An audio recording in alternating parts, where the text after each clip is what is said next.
Do you think that this changes everything? Like, and when I mean that, how people are viewing cloud versus premise, which I think there was a huge move to the cloud anyway, Sure. but really from a disaster recovery, from a business continuity, from a multiple site, does this change maybe the type of products that you guys were into or looking to release?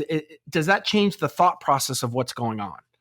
I think we will be different after this, right? I think this event, in history is significant enough for a lot of reasons that we're going to be different. I don't think there's any way we can be the same. When I think about the contact center industry specifically, I agree with you. I think you're right. There was already a move or a movement that was happening. I think, for those that were still kind of cautiously studying and approaching how to do it, I think this certainly, shines a really bright flashlight or spotlight on the fact that you need in these sorts of times a plan B and a plan C. And so I do think there will be some renewed interest, some renewed vigor in conversations around how we do it. I think from a product perspective, certainly we as an organization have always been pushing towards AI and orchestration, and I think that will only renew this event will only renew that focus.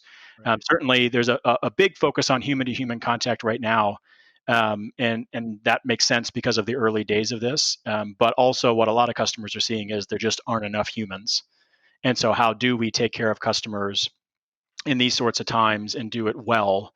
And so that'll certainly maybe stoke the fire even more around AI and automation, things like robotic process automation to make the agents' lives easier so they can go on to the next human to human contact and let some RPA, let some robots do the after call work and those sorts of things. So I think it will push a bunch of those envelopes maybe harder than they had been pushed before, because a lot of flaws get brought to the surface, in a time of crisis. And so certainly, I would say, that's where we are.